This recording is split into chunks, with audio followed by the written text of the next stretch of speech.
Perfecto. Asumo yo que las demás personas se van a ir conectando en el transcurso de la noche.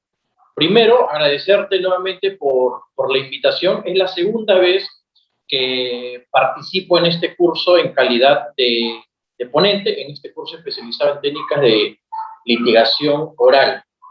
Primero, agradecerles porque todo el mundo sabe que hoy día es 31 de octubre, Día de la Canción Criolla, otra gente celebra Halloween o lo que fuera, pero bueno, nosotros estamos aquí conectados para poder seguir aprendiendo un poco más sobre todo lo que concierne al derecho penal, derecho procesal penal y las técnicas de litigación oral. Yo te felicito, Rieder, en lo particular, porque me parece excelente la idea que has tenido de poder presentar a los ponentes, así como lo vienes haciendo. Y además estás así, creo que desde la tarde, porque yo estaba entrando a Facebook y te he visto ya desde la tarde que has estado así. Y qué bueno que en realidad te sientas orgulloso del lugar de donde vienes. Yo no soy limeño, de hecho he estudiado yo en Lima, pero yo también soy de provincia. Soy de la provincia de Cañete. Cañete está al sur de Lima, está como que a 2 horas y media de Lima, y Cañete es considerada la cúnica capital del arte negro nacional. O sea, a mí el tema criollo me corre por la sangre y las venas desde que yo he nacido.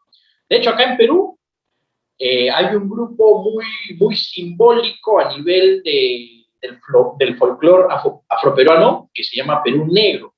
Y Perú Negro fue fundado por Ronaldo Campos. Es cañetano, es de la provincia de San Luis. Y bueno, yo como buen cañetano bailo y enseño música negra, lo vengo haciendo desde que tengo 13 años. Soy profesor también de salsa y de música negra. En la universidad lo he enseñado por los 4 primeros trimestres cuando empecé a estudiar. Así que yo también encantado de estar presente aquí, encantado de que estés presentando la forma en cómo lo estás haciendo. Si por mí fuese, me hubieses avisado que también me ponía mi traje así con lo que he bailado durante mucho tiempo, durante más de 10 años. Pero bueno, empecemos entonces. Nuevamente les vuelvo a agradecer. Yo soy una persona que considera que la vida debe estar dividida en 3 aspectos muy importantes. El aspecto personal, que es el aspecto humano, el aspecto profesional y el aspecto académico. El humano, que es el personal, es como tú te relacionas con tus amigos, papás, familiares, con tu enamorado, enamorado, lo que tú quieras hacer con tu vida privada. El aspecto profesional es cómo tú te relacionas como profesional, o sea, cuáles son las cosas que vienes haciendo a nivel profesional. Y el aspecto académico es tu producción como profesional, qué es lo que vienes haciendo para mejorar la academia de cualquier punto de vista, cualquier rama que tú te dediques en la vida a estudiar. Y en este caso, lo que nosotros estamos tratando de buscar un equilibrio es entre lo profesional y lo académico. Bueno, sin más que decirle, voy a compartir mi pantalla. Ya veo que somos alrededor de 90 chicos conectados. Supongo que van a ser un poquito más o de repente algunos no puedan conectarse por el día, porque están de viaje o lo que fuese. Pero bueno, aquí estamos. El tema de hoy es la teoría del caso. De hecho, el rótulo de la presentación dice la teoría del caso en el juicio oral. Es un poquito más específico, pero en realidad la teoría del caso la iniciamos desde que nosotros tenemos acceso a un caso, a una investigación, a una carpeta policial, a una carpeta fiscal, a un expediente. La teoría del caso no solamente debes plantearla como estrategia antes de iniciar el juicio oral. De hecho, nuestro modelo de código procesal está estructurado con la finalidad de que los casos no lleguen a juicio. O sea, que los casos lleguen a juicio puede suceder, pero en principio se cree que eso debe ser la excepción, porque hay muchas formas de conclusión anticipada de un proceso de investigación penal con la finalidad de que en realidad no se llegue a los juicios orales.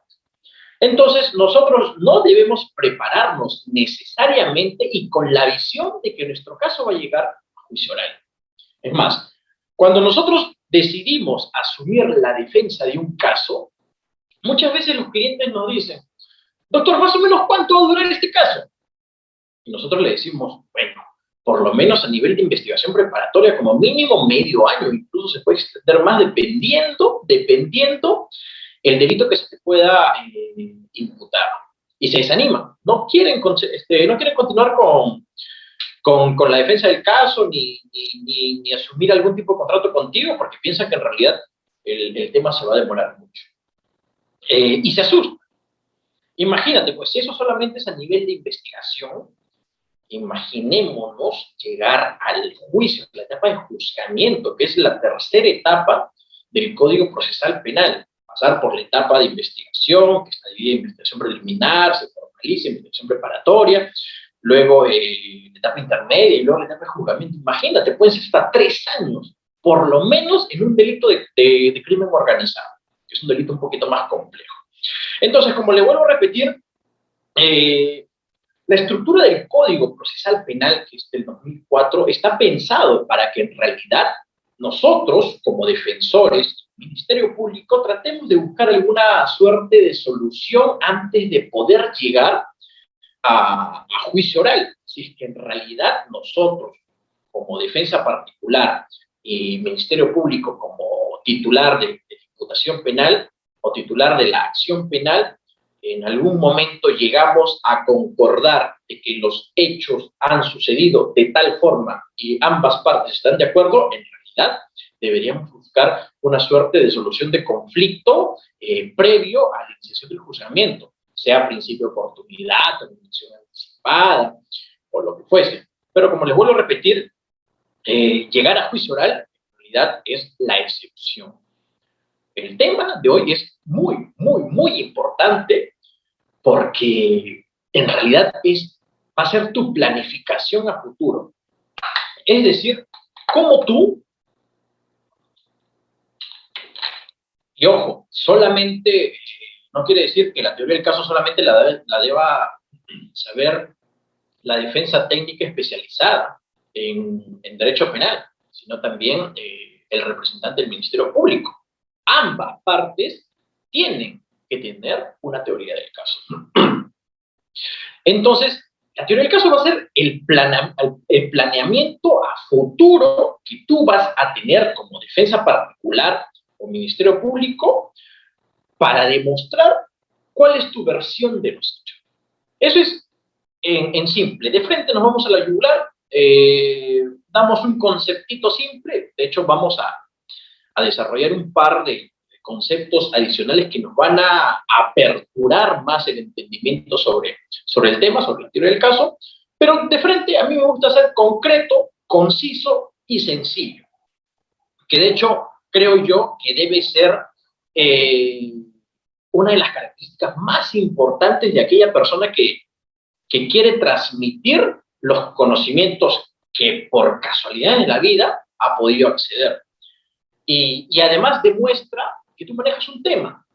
Si tú te enredas para poder transmitir algo que has podido conocer, en realidad no lo conoces de forma adecuada.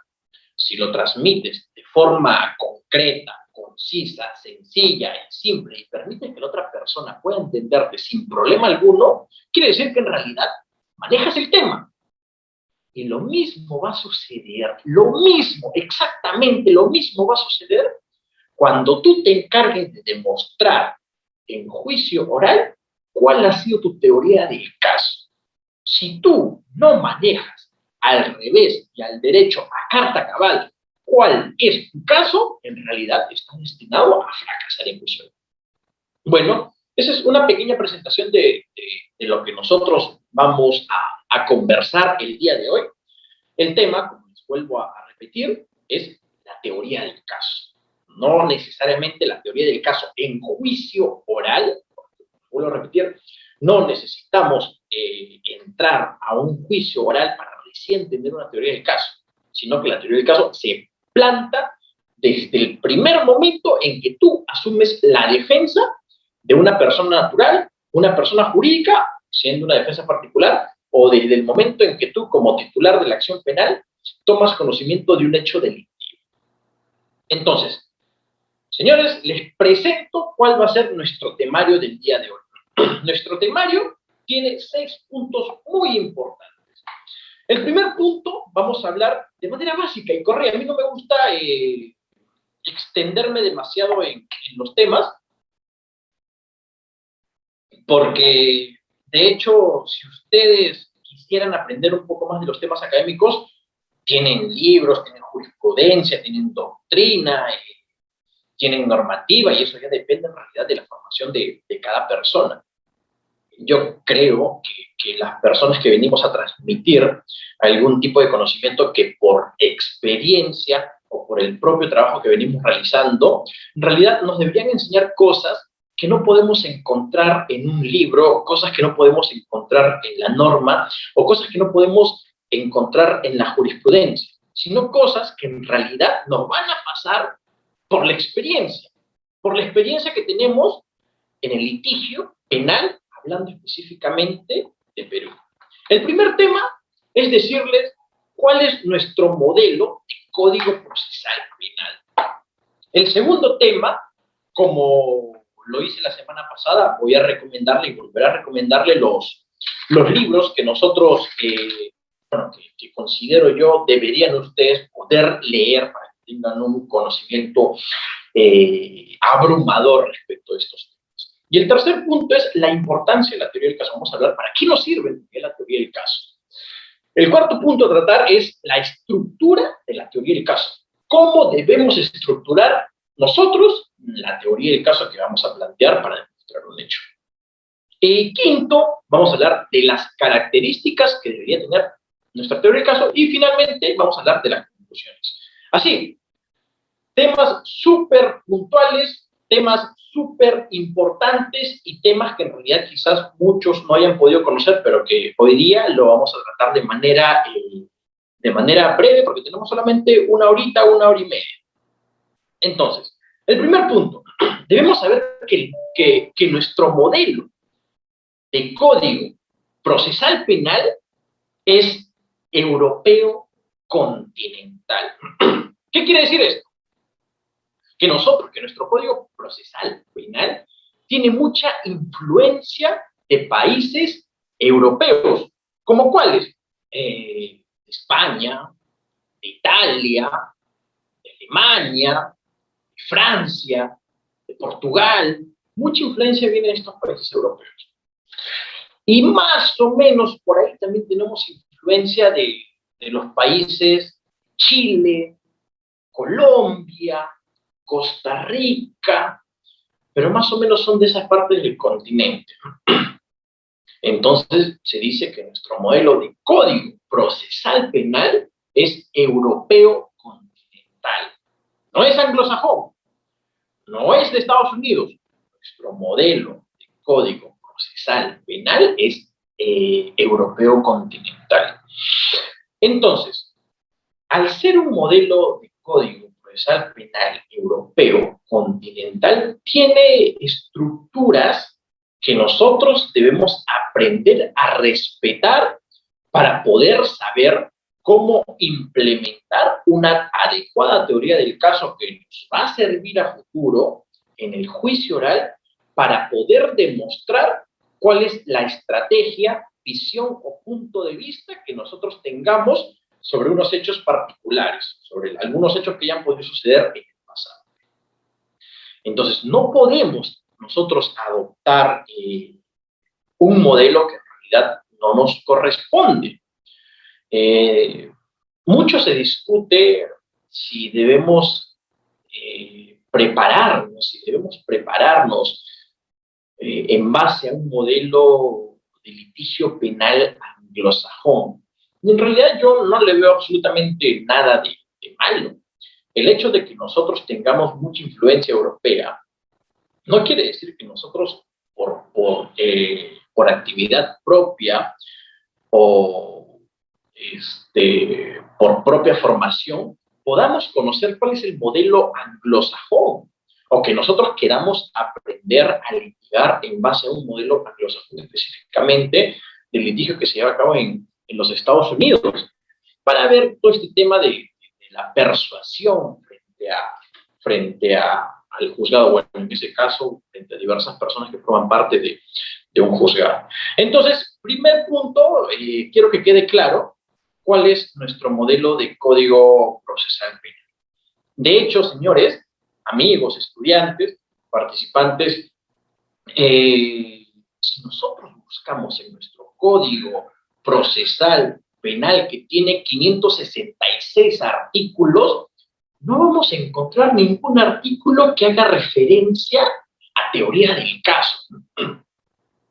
No es que en algún artículo, 566 artículos que tiene nuestro código procesal penal, podamos encontrar una normativa con un subtítulo que diga teoría del caso. La teoría del caso debe ser así.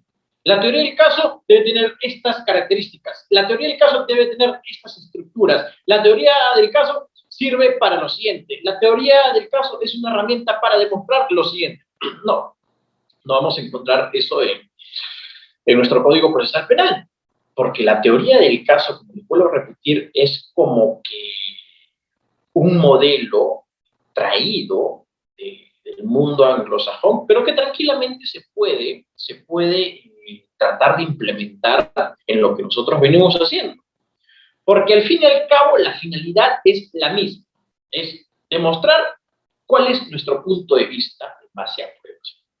Entonces ya más o menos con ese primer apartado cerrado, ya tocamos el primer tema, nos vamos al segundo tema, que es la recomendación de los libritos. Este es el segundo tema, la recomendación de los libros. Hace 2 semanas que hablamos de la tutela de derechos, que también es importante. Me gusta porque justo me ha tocado tratar temas que involucran la parte principal de una investigación. La parte principal, todo lo que vamos a hacer nosotros es la investigación preparatoria. Entonces yo le recomendé 3 libros y ahora voy a aumentar uno que es súper actualizado de este año. El primero es La litigación y argumentación. Es del doctor Frank Almanza, que de hecho también ha dictado muchas ponencias, tengo entendido, acá en Udeápolis. El doctor es un crack, sabe mucho sobre el tema. Ha escrito también sobre estos temas de litigación. Y además no solamente de litigación, sino también de argumentación. Las técnicas de argumentación para poder persuadir a través de una litigación y convencer a un juez, sea unipersonal o colegiado, es en realidad una clase de primera. Yo les recomendaría llevar en realidad no solamente un curso de litigación, sino un curso también de argumentación, porque la litigación sin la argumentación en realidad sería una formación un poco sesgada. Así que también deberíamos nosotros darle más punche, meterle más punche a la argumentación dentro de un proceso penal. ¿Cómo nosotros vamos a argumentar frente a un juez para que nos dé la razón respecto de algo? El otro libro, que también es del 2021, también lo recomendé la semana que me tocó exponer sobre tutela de derecho, es Las técnicas de litigación en juicio oral. Estos dos son peruanos, el de Frank Almanza y el de una compilación de artículos son libros peruanos. Este sí es extranjero, Estrategias y Tácticas de Litigación. Se los recomiendo porque son libros muy buenos que permiten que nosotros podamos expandir todo el conocimiento que tengamos. Se me ha ido el otro libro, pero bueno, ya después se lo pasaré. Tenía otra diapositiva. Acá lo tengo. Se los voy a decir de todas maneras. Lo había puesto en la diapositiva, pero no sé por qué se ha borrado.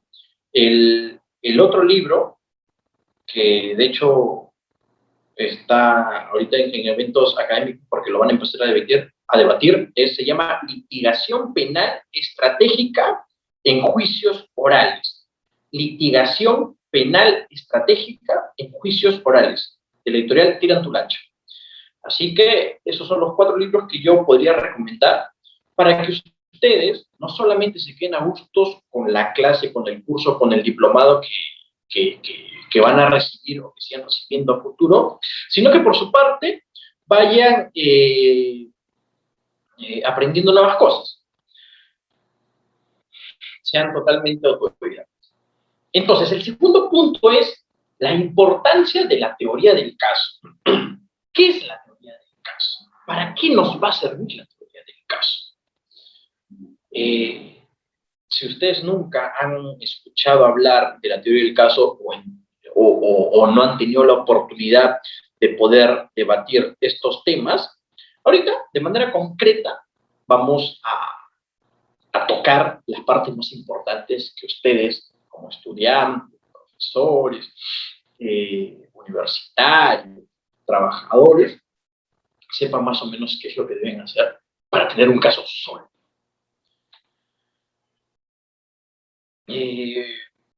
Este es un concepto de Herbert Benavente Chorres, que en realidad nos hace una aproximación al concepto de la teoría del caso. Dice que la teoría del caso es el planteamiento metodológico que cada una de las partes, como les vuelvo a repetir, cada una de las partes, la teoría del caso no solamente la debe plantear la defensa penal individual de una persona natural o persona jurídica, también la debe plantear la contraparte. Y en los temas penales la contraparte siempre la va a asumir el Ministerio Público, porque es el titular de la acción penal quien te va a decir, tú has cometido yo creo que tú has cometido este delito por tales motivos y tengo las pruebas y lo voy a demostrar y lo voy a acusar. Entonces, la teoría del caso es el planteamiento metodológico que cada una de las partes deberá realizar desde el primer momento en que han tomado conocimiento de los hechos.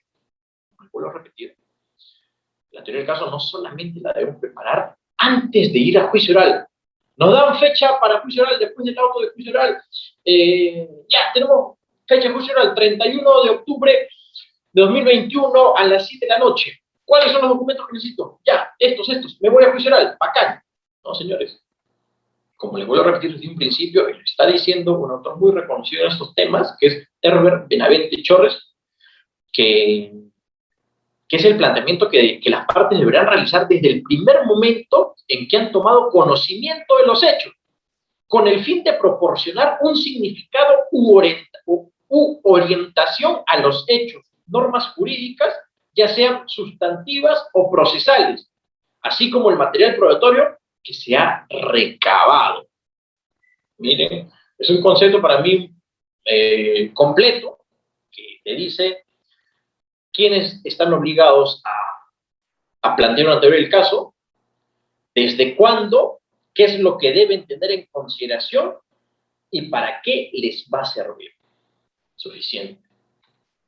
Acá tengo otra definición, que es de César Reyes Medina, que afirma que la teoría del caso es el planteamiento que la acusación o la defensa hace sobre los hechos penalmente relevantes, las pruebas que los sustentan y los fundamentos jurídicos que los apoyan.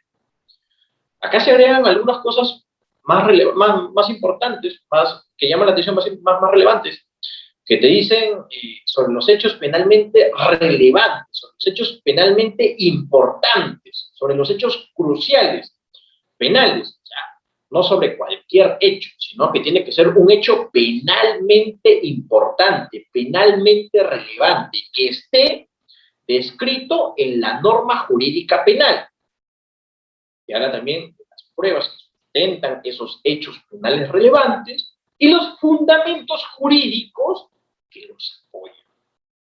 Entonces, tenemos dos aproximaciones de lo que podríamos nosotros entender sobre la teoría del caso. Le vuelvo a repetir, señores, que la teoría del caso es la parte más importante, más importante de nuestra defensa como abogados litigantes o como representantes o titulares del Ministerio Público.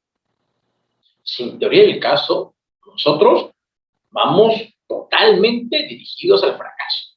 Si no sabemos plantear adecuadamente una teoría del caso, en realidad, ¿para qué asumimos una defensa penal? ¿Para qué nos hemos hecho abogados? ¿Para qué vamos a tratar de defender a una persona si que no sabemos en realidad ni por dónde empezar a debatir los temas que supuestamente se le están imputando? Vamos a un tercer concepto. Estoy dando en realidad, voy a darle como 5 o 6 conceptos de lo que se entiende por teoría del caso, porque cada concepto va agregando una cosita adicional. Yo considero es muy importante que ustedes deben conocerlo. El otro dice, la teoría del caso corresponde a la idea central que adoptamos para explicar y dar sentido a los hechos que se presentarán como fundantes de una historia, permitiendo dar cuenta de la existencia de una determinada teoría jurídica. Acá, como le digo, se agrega unas palabras adicionales que son importantes, que habla de la historia, de la importancia de la historia que nosotros vamos a manejar dentro de un proceso penal para demostrar que esa historia es verdadera. Lo vuelvo a repetir, la teoría del caso corresponde a la idea central que nosotros vamos a adoptar para explicar y dar sentido a los hechos que se presentan como fundantes de una historia. Tenemos una historia, ¿cómo nosotros vamos a explicar esa historia? Ese punto de vista que nosotros tenemos sobre cómo han sucedido o han ocurrido unos determinados hechos. Ahora, el profesor norteamericano, Vinnie Miller, dice, tiene la importancia de storyline. Luego vamos a tocar este tema, que ahorita es uno de los podcasts, el storyline o la forma en cómo tú debes aprender a plantear la historia de los hechos para que estos hechos calen en el juzgado, calen en el fiscal y tú puedas ser el triple, el cuádruple, el quíntuple de persuasivo que antes. Entonces te dice, el operador del derecho describe la historia del caso teniendo en cuenta el contexto en el que se contará. La teoría del caso es una instantánea, un marco, esencia de la historia o lo que el caso o lo de que el caso se trata, por lo que debe existir coherentemente que los elementos que la crean, por lo que debe de existir coherente que los elementos que la crean. Ahí creo que hay un error de redacción, pero básicamente es que nosotros vamos a contar una historia, muchachos. Y esa historia debe tener elementos probatorios. Y esa historia debe ser coherente y persuasiva. Luego vamos a hablar de la importancia de la storyline para que en realidad sepamos nosotros cómo debemos contar los hechos que sucedieron. Esta creo que ya es la última. Ya que la teoría del caso es una explicación creíble de lo que pasó sobre hechos que puedas probar.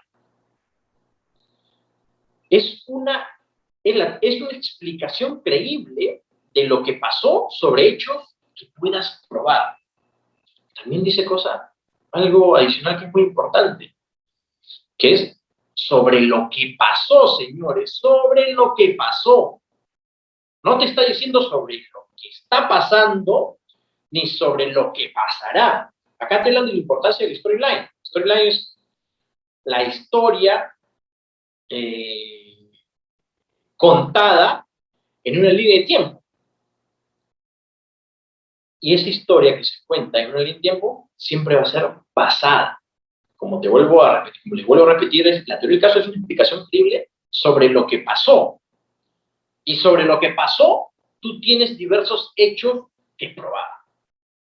Entonces tenemos acá varios conceptos de frente estamos yendo a lo que queremos saber. ¿Qué es la teoría del caso? Ya hemos explicado el primer concepto, el segundo concepto, el tercer concepto, el cuarto concepto y el quinto concepto. Ya sabemos entonces qué es la teoría del caso. Con estas 5 versiones, que cada una de las versiones le va agregando en realidad una definición extra adicional, es por eso que le he mencionado, por eso que le he puesto en las presentaciones estas 5 versiones de lo que significa la teoría del caso, para que nosotros tengamos un concepto completo de lo que significa la teoría del caso. Es lo que nosotros debemos hacer en la vida. En la vida lo que nosotros debemos hacer es verificar cuáles son las personas a las que nosotros admiramos y sacar lo mejor de cada uno. Y sacando lo mejor de cada uno, podemos adoptar la suma de todas las personas que admiramos y obviamente, si tenemos la suma de todas las personas que admiramos, nosotros vamos a poder sobresalir por sobre encima de ellos. Es lo que debemos hacer acá con los conceptos. Cada autor tiene un concepto determinado respecto a lo que significa la teoría del caso. Pero nosotros somos más hábiles, vamos a diferentes conceptos, adoptamos la parte más importante de cada concepto, la sumamos y tenemos un concepto completo de lo que significa la teoría del caso.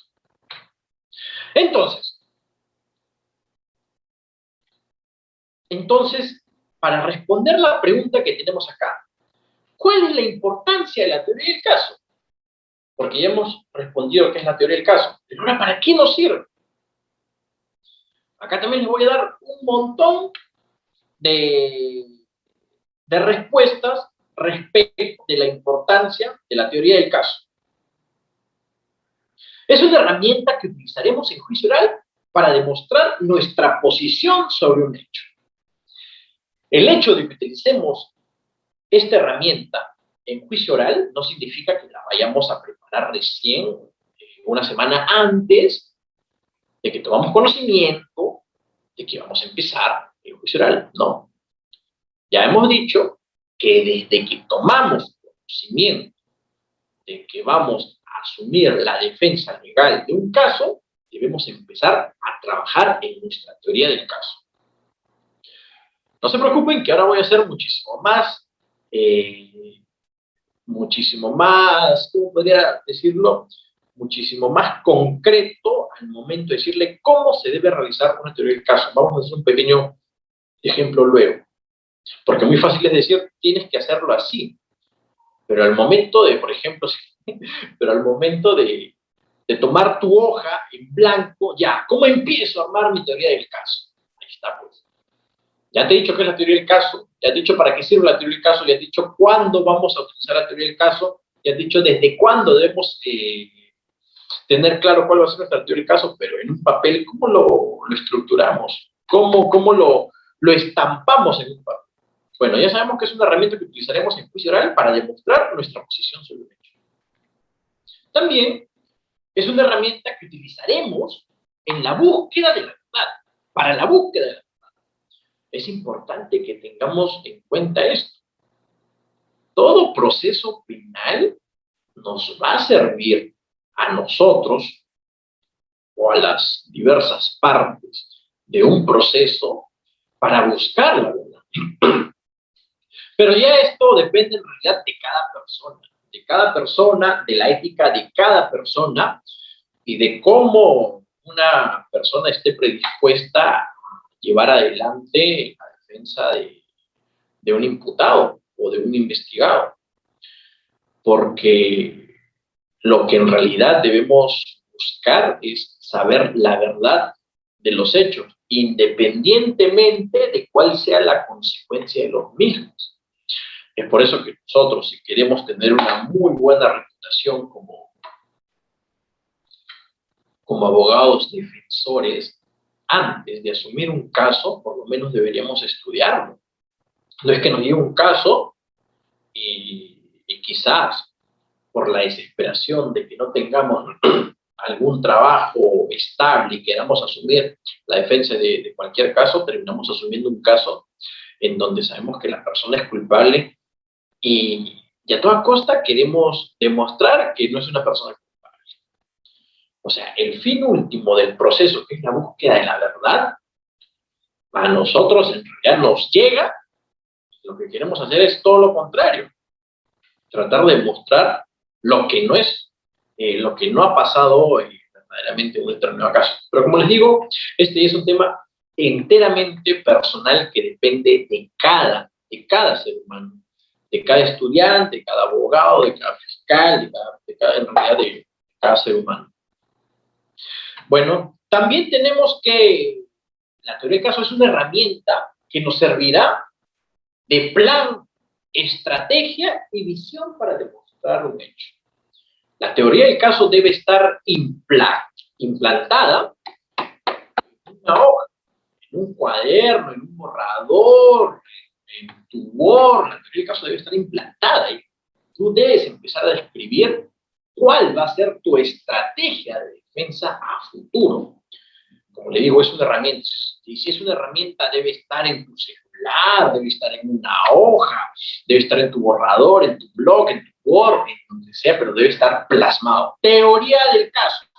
Caso tal, expediente, fiscalía, policía, fiscal, juez, estado procesal, todos los datos. ¿Cómo voy a empezar a defender a esta persona? Por eso, todos esos datos van a ser una herramienta que nos van a servir de plan, estrategia y de visión para demostrar un hecho. Todo debe estar ahí y todo eso debe tener solamente un fin: demostrar cuál es la versión de los hechos que tenemos nosotros como defensa legal, o en el caso del Ministerio Público como titular de la acción penal. Tiene que demostrar, obviamente, el delito que está acusando. Otra herramienta es que nos va a servir para mostrar los hechos que debemos probar. Como les vuelvo a repetir, dentro de esa teoría, tú vas a desgranar cuáles son los hechos que tú necesitas probar dentro de un proceso penal. Es una herramienta que nos va a servir para demostrar la visión que tenemos respecto de un hecho. Efectivamente, es nuestro propio punto de vista sobre los hechos, cómo han sucedido los hechos, cómo han acaecido los hechos. Nuestra versión se va a ver traducida en la teoría del caso. Y finalmente es una herramienta que nos servirá para reconstruir hechos que deberán ser probados. No solamente para demostrar los hechos que nosotros vamos a exponer en juicio oral, sino que también nos va a servir a nosotros para la reconstrucción de los hechos que nosotros debemos pasar, reconstrucción de hechos pasados. Básicamente, nuestra teoría del caso es como nuestra hoja de ruta. Es básicamente lo que se le exige a un presidente o una persona que va a postular al cargo de presidente, y para que vean de la importancia, haciendo una analogía, para que vean de la importancia de la teoría del caso, cuando un presidente va a asumir la presidencia de una nación, se le exige: ¿cuál es tu hoja de ruta? ¿Qué es lo que vas a hacer? Por favor, enséñanos, explícanos y dinos cuál es tu hoja de ruta para estar seguro de que efectivamente a futuro vas a cumplir con lo que estás diciendo que vas a hacer. Ya, pues la teoría del caso es exactamente lo mismo, nuestra hoja de ruta que el cliente nos va a exigir, porque a futuro tenemos que cumplir lo que estamos diciendo que vamos a hacer en nuestra teoría del caso. Es nuestra hoja de ruta para ejercer una defensa adecuada, eficaz y eficiente. Ahora, importante, tema sumamente importante. Lo que nosotros vamos a demostrar es lo que sucedió en el pasado. Creo que ya lo he dicho de alguna forma sucinta, pero lo que vamos a demostrar es lo que sucedió en el pasado, señores. Nosotros no vamos a demostrar algo que sucedió que está sucediendo en el presente, ni algo que va a suceder en el futuro. Vamos a demostrar hechos que han sucedido, que han acaecido y que se han concretado en el pasado. La teoría del caso nos va a servir para eso, para demostrar, una vez más, vuelvo a repetir, sucesos, hechos, acontecimientos que han pasado anteriormente a, a la iniciación de una investigación. Porque sí, pues es evidente, tú interpones una denuncia por un hecho que ha ocurrido, no por un hecho que está pasando, a menos que sea un tema de ignorancia, pero igual ese hecho va a ser pasado. Y tú vas a plantear una estrategia de defensa en base a lo pasado, no a lo que estás diciendo y a lo que va a suceder. Entonces, señores, como les vuelvo a repetir más o menos para ir ordenándonos, ya tenemos explicado, detallado y analizado, espero yo, de una forma concreta, sucinta y lógica, coherente. Hemos hablado del tema del modelo del Código Procesal Penal, hemos hablado de los libros que yo les recomiendo leer para que puedan tener un poquito más de conocimiento en esos temas, y hemos hablado de la importancia de la teoría del caso. Entonces, vayámonos al siguiente punto, que es cómo está estructurado, cómo debería estructurarse la teoría del caso. Pero antes creo que tengo un puntito adicional.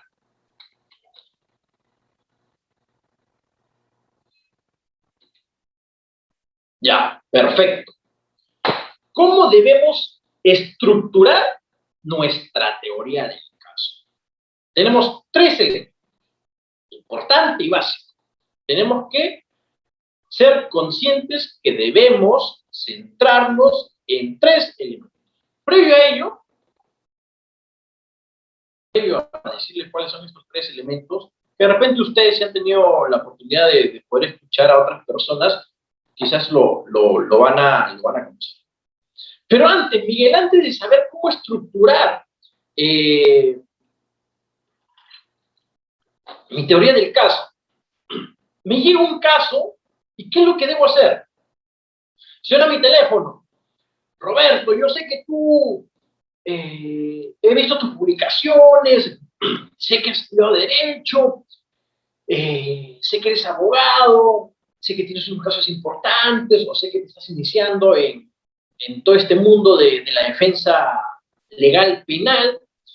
Mira, me ha pasado este temita, tengo este casito, mira, ya me ha llegado alguna notificación de la policía, me han dicho que tengo que ir a declarar, pero yo no sé absolutamente nada. Dice que yo cometí el delito de falsificación de documentos, de uso de documento falso, pero yo no sé absolutamente nada. ¿Cuál es tu WhatsApp? ¿Cuál es tu número? Te envío la notificación para que tú puedas verla, para que tú puedas observarla y para que me digas qué es en realidad lo que tengo que hacer. Entonces te manda el WhatsApp con la notificación. Entonces, es un nuevo caso. ¿Qué es lo primero que debes hacer? Y la notificación, ahora te llega, simplemente la notificación, la policía te llega y simplemente te dice, te cito a declarar el martes a las 4 de la tarde, o puede ser el miércoles a las 4 de la tarde, designa a un abogado de tu confianza y te espero, no sé, en la división de investigación criminal de la Policía Nacional del Perú. Avenida España, tal, tercer piso, división de falsificación, documentos, etc. O de estafa, o lo que sea. No te dice nada más. O sea, no te dice, si bien te dice qué delito es, y si bien te dice quién te está denunciando, y si bien te dice cuál es la fiscalía a cargo, no te dice absolutamente nada más. No te cuentan los hechos, no te cuenta si eres autor, no te cuenta si debes declarar, no sé, como testigo, no te cuenta cuáles son las pruebas en tu contra, no te cuenta nada más. Te dice que solamente tienes que acudir a declarar. Entonces, ¿tú qué haces? Lo bueno, antes no sucedía, lo bueno que era todas las notificaciones llegan con los datos del superior instructor de la policía que va a estar a cargo de tu investigación. Te dice, pues, el número, el número, el número telefónico de la persona y el nombre. ¿Ya? Porque lo primero que tienes que hacer es ring, llamar, superior, instructor, llama, por favor, me quiero comunicar con usted porque mi patrocinado, le ha llegado tal notificación, quisiera saber más o menos de qué trata la información, cabe la posibilidad que no te la den por llamada. Algunos sí, otras personas no, ya eso depende en realidad eh, cómo tú puedas poner en práctica tus artes de persuasión para obtener la información por llamada, por WhatsApp. Hay algunos que te pueden entregar la información por WhatsApp. Yo no veo ningún tipo de inconveniente a que en realidad te entreguen la información por WhatsApp y te notifiquen y todo eso. Pero hay otros que dicen, no, doctor, ¿sabes qué? Presente su escrito. Es más, ahora dicen, presente su escrito, pague las copias ya están todas digitalizadas, o en principio deberían estar, pague las copias, venga con su escrito, venga con su voucher, presente los meses partes, espere 3 días, que esos 3 días se vuelven hasta una semana, espere 3 días y ya puede venir a recogerlo. Porque nosotros lo primero que tenemos que hacer, y está en uno de los primeros puntos, es recabar toda la información. Recabar toda la información respecto del caso. Debemos saber todo lo que está expuesto en la denuncia. Y siempre la denuncia, bueno, en la mayoría de casos, siempre está en investigación preliminar y todos los documentos los tiene la policía. Entonces, primero, nos dio un caso, ¿qué vamos a hacer? Recabar todo esto, es parte de la teoría del caso, ¿no? Recabar toda la información, toda la información. Pedimos copias, un juego de copias de toda la carpeta policial y todos sus anexos. Muchas personas piden solamente copias de la carpeta policial y el policía que es vivo te da solamente copias de la carpeta policial. Si no has puesto anexos, no te va a dar ningún anexo. Así que deben pedir toda la carpeta policial y los anexos respectivos. Entonces ya, bacán, tenemos toda la información, pedimos todo, nos apersonamos, chévere. Obviamente, si vamos a pedir copias, tenemos que apersonarnos, la firma y todo, ya, un tema de gestión administrativa que entiendo yo, usted lo debe saber. Básico, importante, saber los hechos relevantes penales. Justamente lo que acabamos de hablar hace un momento. ¿Cuáles son los hechos de relevancia penal? Porque cuando te interponen una denuncia, si es formal, y escriben un documento, redactan una denuncia, y la presentan, te cuentan toda la historia de vida, pero tú debes ser inteligente e irte a los hechos de relevancia penal. Si te están denunciando por falsificación de documentos, vete a los hechos de relevancia penal en donde te digan qué documento fue el falsificado, con qué fecha fue falsificado y cuál es el documento que ha sido falsificado. Te vas a los anexos porque si están interponiendo una denuncia por falsificación de documentos, el documento falsificado debe estar ahí en la denuncia. O sea, tendría que estar. Saber cuáles son los hechos penalmente relevantes. Porque en base a eso tú vas a saber cómo defenderte. Necesitas conocer cuál es el hecho penalmente relevante. Entonces, necesitamos saber cuál es la imputación. No, la imputación no es el delito. El delito es la normativa genérica, gaseosa, que tú hayas podido cometer, pero la imputación debe ser totalmente descrita, por ejemplo, en la apertura de diligencias criminales por parte de la Fiscalía. Muchas veces sucede que tú tomas un caso y dicen, ya, ¿cuáles son los hechos imputados? Ah, falsificación de documentos. Ah, no, los hechos imputados no son falsificación de documentos. Ah, ya, sí, ¿por qué ha falsificado documentos? No, señores. Cuando la Fiscalía apertura una investigación, por lo menos debe tener unas sospechas de que se está cometiendo un delito. De lo contrario, lo hubiese archivado liminarmente. Entonces, debes saber cuáles son los hechos penalmente relevantes, la normativa y el hecho que respalda la normativa. Lo vuelvo a repetir, si me pregunta cuáles son los hechos que me están imputando, no es falsificación de documentos, no, es Rafael Contreras falsificó la acta de declaración jurada de fecha 25 de octubre de 2019, la cual formaba parte del expediente de conciliación que él había acordado con su expareja en el centro de conciliación tal. Ahí ya por lo menos tú sabes cuáles son los hechos concretos que se te están imputando. Y de frente te vas a los anexos y revisas, ya, esto se me imputa, y vas a encontrar en los anexos, este es el documento que supuestamente tiene la firma que ha sido falsificada. Más o menos ya, entonces te centras de frente y de cabeza y con todas las ganas en los hechos penales.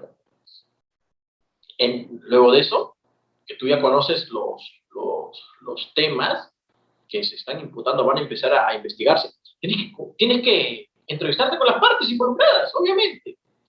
Muchas personas se entrevistan con la parte involucrada previamente a conocer los hechos, pero la parte involucrada siempre te da una versión un poco sesgada respecto de cómo en realidad sucedieron los hechos. En cambio, cuando tú ya tienes los documentos revisados, ya has visto el documento de la policía, el documento de la fiscalía, ya sabes en realidad por dónde debes iniciar tu investigación y ya sabes qué es lo que le tienes que preguntar a las personas que están siendo investigadas o a la persona que está involucrada. Primero lee la información, luego entrevístate y le haces las preguntas pertinentes que tú quieras. Y con todo eso, ya planteas tu estrategia de defensa. Ya tienes, obviamente, pides a la persona involucrada, investigada, una serie de documentos, que te especifiquen hechos, le explicas qué es lo que van a hacer. Toda esa explicación que tú empiezas a dar a la parte investigada, en este caso, va a ser tu planteamiento de la teoría del caso. Muchas veces llegan las partes involucradas y dicen, autor, ¿qué vamos a hacer? A ver, ¿cómo usted cree que va a pasar? Explíqueme que yo no sé absolutamente nada. ¿Cuáles son sus propuestas? ¿Qué debemos hacer? Eso es enteramente preparación de tu teoría del caso. Es cómo tú vas a tratar de demostrar los hechos que han acaecido en el pasado para la defensa de tu patrocinado. Bueno, y en el caso de la fiscalía es para acusar a esta persona que está siendo investigada. Entonces, eso espero que les haya quedado totalmente claro. Es básico, importante que ustedes saberlo para ser objetivos, porque seguro que hay muchas personas que son estudiantes que no han sabido cómo reaccionar frente a la llegada de un nuevo caso, no necesariamente porque te van a comunicar, sino si tú eres un practicante. Siempre los abogados admiran mucho la proactividad de los practicantes cuando le dan un caso y le dicen, ya, defiéndelo como si fuese tuyo. Tienes un caso, pues, de, no sé, 500 hojas, 1000 hojas, 2000 hojas, dependiendo del delito que se va a investigar, y no sabes qué hacer. No sabes por dónde empezar. A mí me ha pasado cuando he empezado a practicar. Entonces, más o menos, yo he querido decirles cuáles son los primeros pasos que una persona debe hacer para asumir una defensa legal. Y todas estas cosas, si tú no eres abogado, te lo tienes que decir a la persona que está por encima de ti. Dice, yo creo, doctor, que se debe hacer tal cosa, tal cosa, tal cosa, tal cosa. ¿Por qué? Porque el Código Penal dice tal cosa, tal cosa, tal cosa. Y así. Y facilitarle la vida en realidad a la otra persona a la cual tú estás ayudando. Eso no quiere decir que la otra persona te tiene que enseñar, obviamente, tiene que corregir, enseñar, guiar y decirte si lo que tú estás planteando, o por lo menos es tu visión respecto del caso nuevo, está bien o está mal, o empiezan a debatirlo y se aprende mucho. Entonces, la segunda pregunta era, ¿cómo debemos estructurar nuestra teoría del caso? Nosotros ya sabemos qué hacer cuando nos llega un caso. Lo básico, ya sabemos lo básico. 3 elementos importantes para estructurar nuestra teoría del caso. El elemento fáctico, el elemento jurídico y el elemento probatorio. 3 elementos que nosotros debemos conocer al revés y al derecho para plantear y estructurar nuestra teoría del caso. ¿Qué significa el elemento fáctico? Fáctico es en realidad lo que ha pasado fácticamente, lo que ha sucedido, lo que ha acontecido, lo que ha acaecido. Está relacionado con los hechos acontecidos y denunciados que serán materias de investigación. Les vuelvo a repetir, Teoría, ya estamos hablando de cómo estructurar nuestra teoría del caso. Ya no solamente le estoy diciendo qué es la teoría del caso, cuál es la importancia de la teoría del caso, qué debemos hacer cuando llega una nueva investigación, sino que ahora le estoy diciendo cómo debes estructurar tu teoría del caso, que debe estar plasmada en una hoja, tu cuaderno, tu blog, tu Word, tu celular. Tiene 3 elementos básicos. De hecho, son los elementos más importantes. Pero ahora les voy a explicar que deben tener algunas cosas adicionales. El elemento fáctico, debemos nosotros saber cuáles son los hechos que han sucedido. Recuerden, en un proceso tenemos de una parte la fiscalía, de otra parte la defensa penal individual, la defensa técnica. Estas partes, dentro de la etapa de investigación, van a aportar todos los elementos de convicción para que luego, terminada la etapa de investigación, la etapa intermedia, se vayan donde un juez, un tercero, y el juez va a decidir, en base a todos los elementos de convicciones que se convierten en pruebas, que van a ser actuadas en juicio oral, va a decidir a quién le da la razón. A quién le da la razón. Entonces debemos tener muy claros los hechos.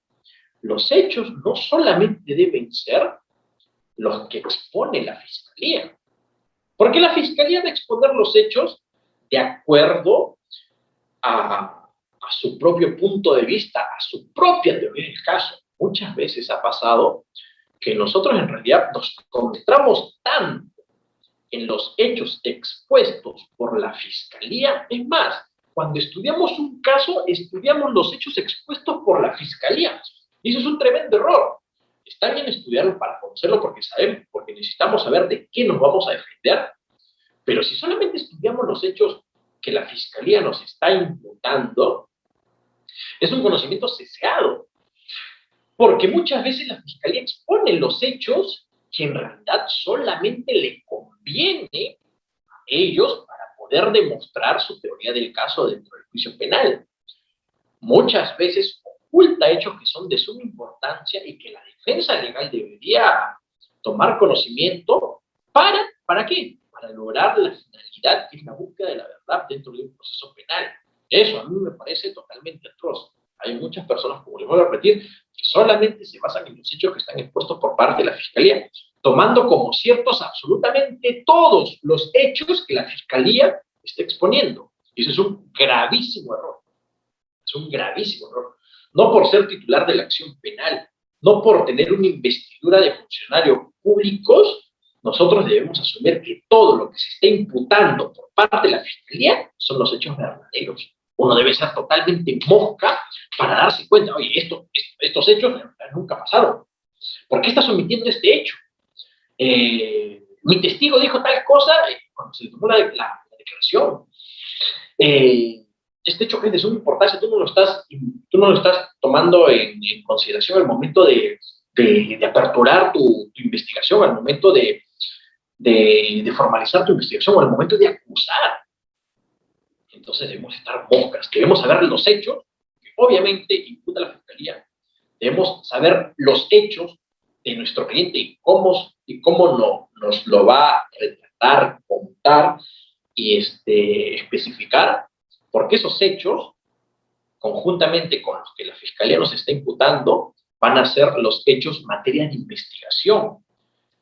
Entonces tenemos que conocerlo. Primer elemento, debemos tener muy claros los hechos. Los hechos. Segundo elemento, el elemento jurídico está relacionado con la norma que se aplicará a los hechos que son investigados. Estos hechos, ¿en qué norma del Código Penal especial se van a subsumir?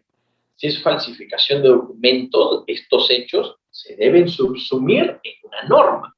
Debemos conocer al revés y al derecho a nivel de normativa, jurisprudencia y doctrina, todo lo que engloba la falsificación de documentos. ¿Qué se entiende por falsificación de documentos? ¿Qué es lo que ha dicho la doctrina sobre la falsificación de documentos? Nuestros jueces, ¿qué han dicho sobre la falsificación de documentos? Todo eso lo tenemos que tener conocido al revés y al derecho. Por eso tenemos el elemento fáctico, ya tenemos el elemento jurídico, y ahora la tercera, el tercer elemento de la estructura es el elemento probatorio.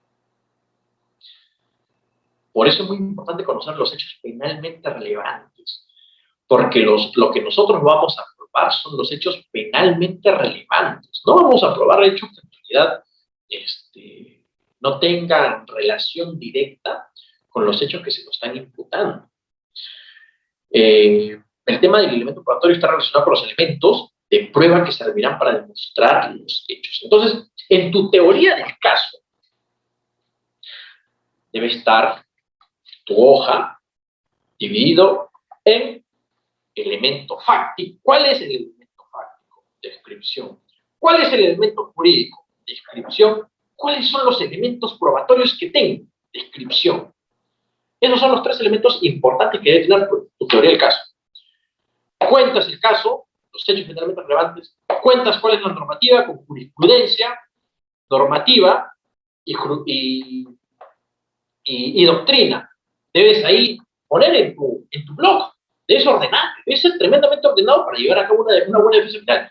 ¿Qué es lo que ha dicho tal autor sobre la falsificación de documentos? Copias, pegas, lo pones. ¿Qué es lo que ha dicho nuestra jurisprudencia sobre la falsificación de documentos? Y que sea relevante para nuestro caso. Copias y pegas y lo pones. Ya vas estructurando absolutamente todo y el camino para la defensa es muchísimo más fácil.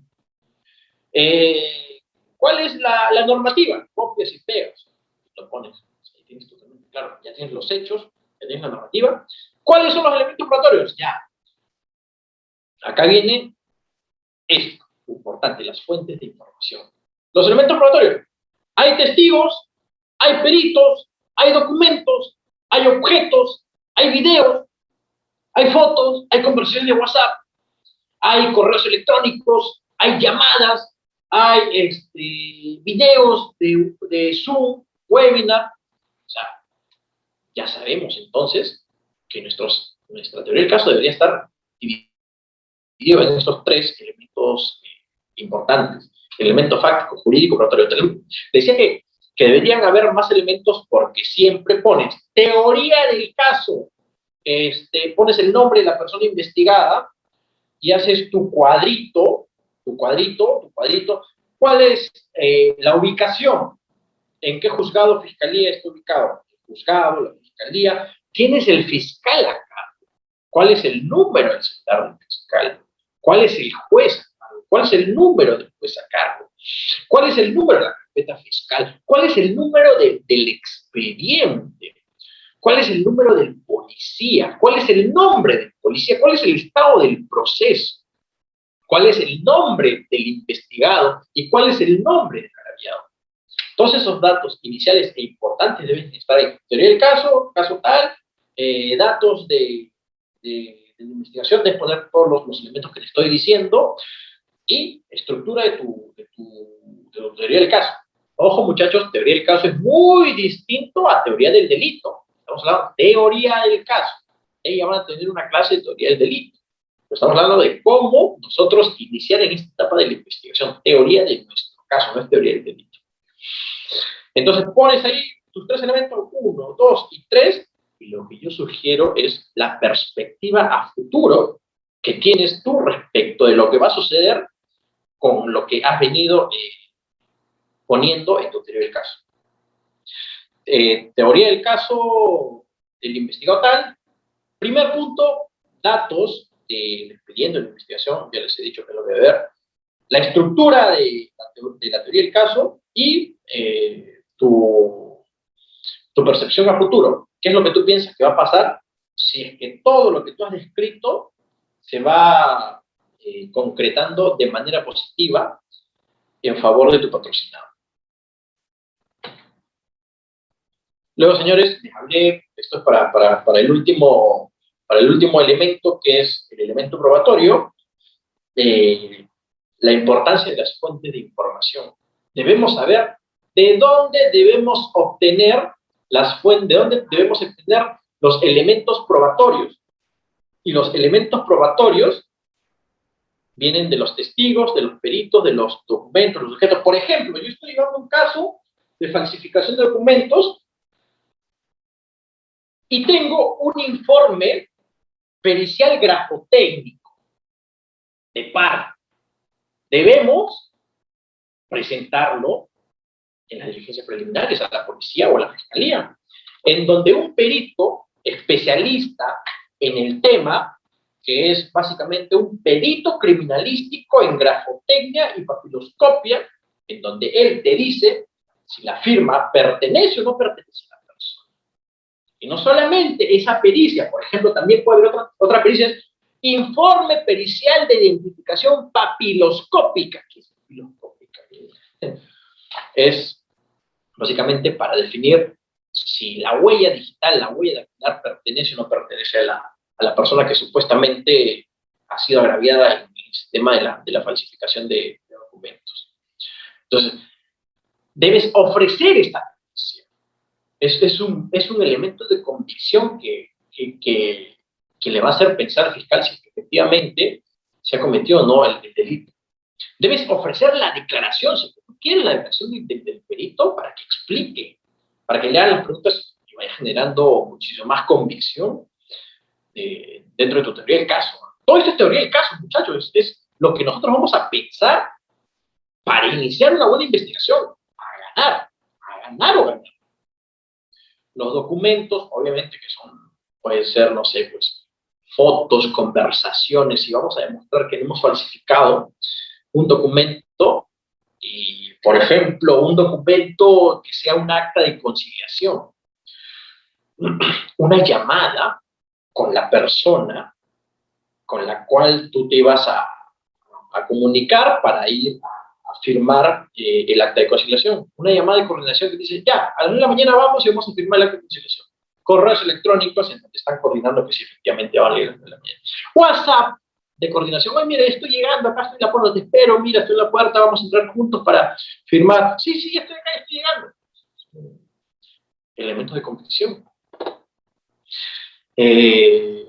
Puedes entregar hasta tu celular, mira, entrego mi celular y lo dejo a Gampo y solicito se programe visualización de conversación, o de llamadas o lo que fuese, para que quede constatado en un acta de que efectivamente, sí, pues, se hicieron todas las coordinaciones necesarias con la persona que también firmó el documento y que ahora está denunciando y diciendo que ese documento no lo ha firmado ella, que se falsifica. Entonces ya tienes muy bien estructurado tu teoría del caso, ¿no? Ya tenemos los tres elementos muy bien estructurados, ya los conocemos. Ahora, tenemos una parte muy importante dentro de la teoría del caso. Señores, ¿cuáles son las características que debe tener una teoría del caso? Hay 5 características. Es así, el tiempo va volando. Para mí, yo estoy dictando 15 o 20 minutos, pero ya nos queda alrededor de 10 minutos o 15 para poder terminar. Asumo yo que más o menos estoy tratando de ser recontra ameno con esta clase para que no resulte ser muy pesado. ¿Cuáles son las características? Ya sabemos, recapitulando todo, porque si alguien no ha estado, ya sabemos el contexto de teoría del caso. Hemos dado 5 conceptos de teoría del caso. Ya sabemos la importancia de tener una teoría del caso. Ya sabemos qué hacer cuando llega un caso desde un inicio. Ya hemos hablado de la estructura de la teoría del caso, estructura fáctica, jurídica y probatoria. Y ahora vamos a hablar de las características que debe tener una teoría del caso. 5 características, muchachos. 5 características sumamente importantes. Y aquí están. Características de nuestra teoría del caso. Característica 1, sencillez. Característica 2, credibilidad. Característica 3, suficiencia jurídica. Característica 4, flexibilidad. Y característica 5, única. Nuestra teoría del caso debe ser única.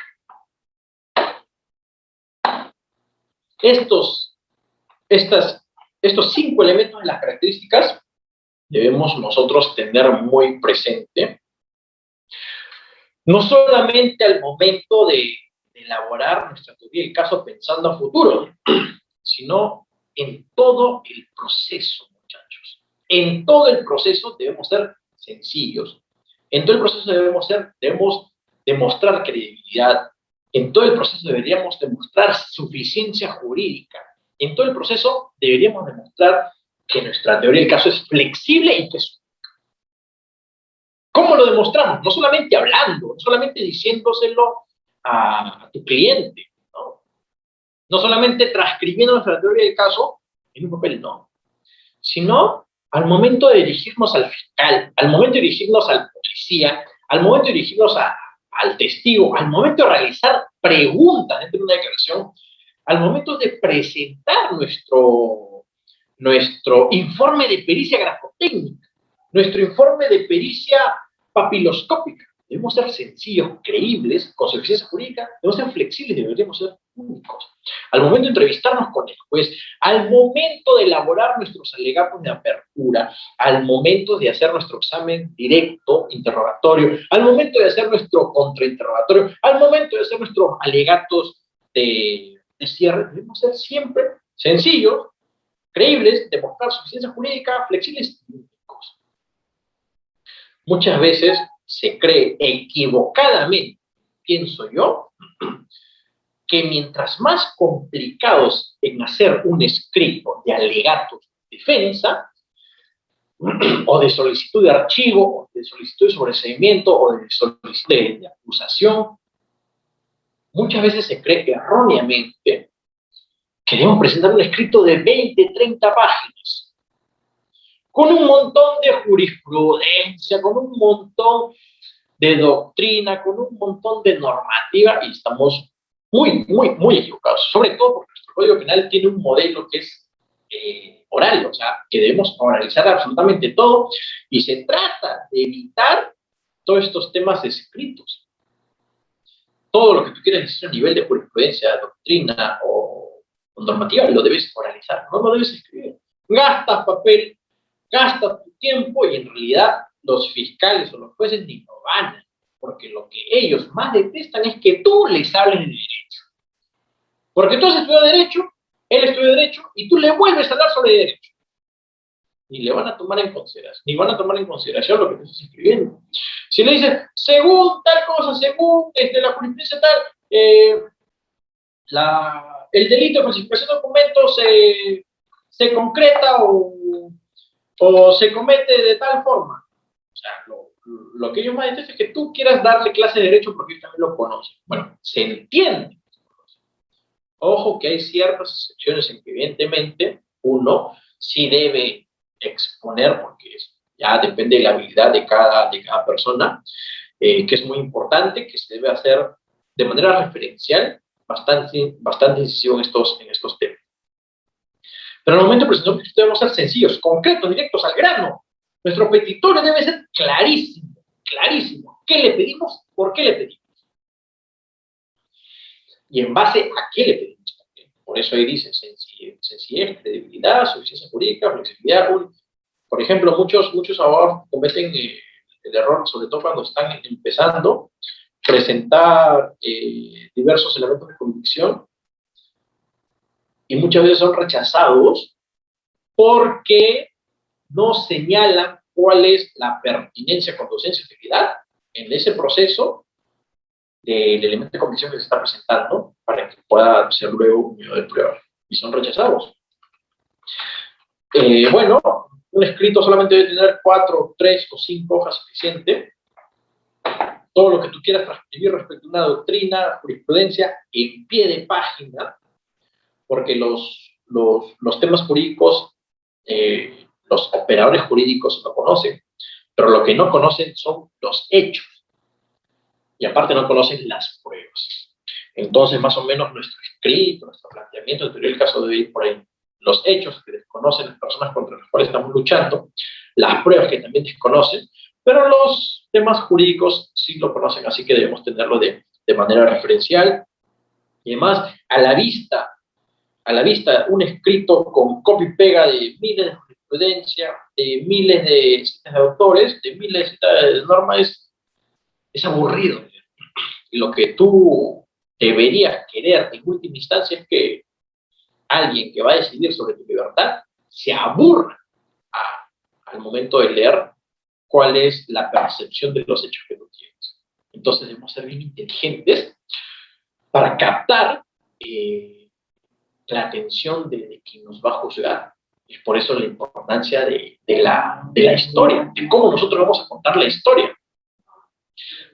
Por ejemplo, si yo les pregunto a ustedes, ¿saben de qué va el cuento de la Caperucita Roja? ¿Saben de qué va el cuento de los tres chanchitos? ¿Saben de qué va Aladino? ¿Saben de qué va la caricatura de Tom y Jerry? ¿Saben de qué va, no sé, cualquier otro anime, dibujo o cuento clásico?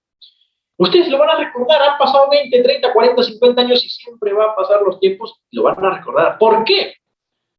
Por cómo se cuenta la historia, por la simplicidad de contar la historia. Y eso es lo que nosotros debemos de lograr dentro de un juicio. De manera simple, convincente, que cale y que se entienda una historia. Si no sabemos contar, por eso está de moda los storytelling. Yo les recomiendo a ustedes, ahorita el boom son los podcasts. Los podcasts. Si tienen internet, tienen wifi, entren a Spotify, pongan podcast derecho, podcast de entrevista, todo. Podcast storytelling, te enseñan cómo deberías redactar una historia para que sea convincente. Muchos cometen el error de empezar a redactar una historia guardando lo más importante para el final. ¿Quién te asegura que un operador de justicia va a leer todo tu documento hasta el final, cuando estás redactando tus hechos? ¿Quién te asegura? Obviamente lo más importante es ponerlo primero, porque sí o sí va a tener que leer lo que está por encima, lo que está al inicio de tu historia. Si lo guardas al final, se te acaba el tiempo, aburres, no te van a escuchar o cualquier cosa. Pero siempre lo más importante, adelante, de frente, al grano, sin la necesidad de tomarte media hora para llegar a lo más importante. Esto no es una película. Es en realidad, debemos captar la atención de un operador de justicia, sea fiscal, policía, juez, desde el primer momento en que tomamos conocimiento de los hechos. Bueno, por eso ahí están las características de la teoría del caso. Debe ser sencillo, simple, concreto, entendible, al grano. Debe ser creíble. O sea, lo que nosotros vamos a explicar debe por lo menos entenderse en base al sentido común, en base a la experiencia. Los hechos, para ser creíbles, deben tener un respaldo. ¿Cuáles son los respaldos de prueba? Los que están acá. Si tú cuentas los hechos, no son puntos de vista en realidad. No son como que opiniones. Los hechos deben de tener un respaldo. Y los respaldos siempre van a estar acompañados por testigos, peritos, documentos, objetos, para que puedan ser creíbles. Debemos tener suficiencia jurídica, los hechos deben tener suficiencia jurídica, nuestra teoría del caso debe ser suficientemente respetado a nivel jurídico. Debemos saber qué normativa del derecho estamos aplicando para defender a nuestro patrocinado. Y debe ser flexible. Miguel, ¿por qué debe ser la teoría del caso flexible y único? ¿No se contradice? No se contradice.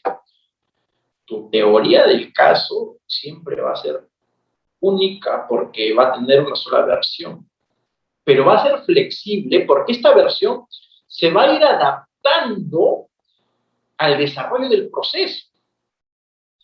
En etapa de investigación preliminar, cuando está formalizada, cuando se acusa, cuando se va al control de acusación, control de sobreseimiento, cuando se dicta auto de enjuiciamiento, cuando se va a juicio oral, cuando se va a la etapa de juzgamiento, Tu teoría del caso es única, pero sería ilógico que tu teoría del caso no se haya adaptado al desarrollo y al proceso desde que inició la investigación. Desde que inició la investigación tú vas a ir escarbando y te vas a ir dando cuenta de que muchas cosas que en realidad tú que pensabas saber, en realidad no las sabes. Te vas a dar cuenta que no cuentas con los medios de prueba, te vas a dar cuenta que los testigos no quieren testificar, te vas a dar cuenta que tu cliente te ha engañado, te vas a dar cuenta que tu teoría del caso debe adaptarse a una nueva etapa de investigación. O sea, la teoría del caso va a ir variando.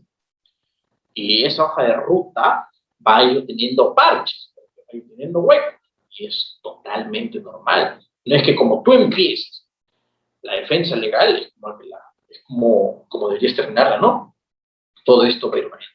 Entonces, muchachos, ya tenemos clarísimo cuál es la estructura, ya tenemos cuáles son las 5 características básicas de la teoría del caso.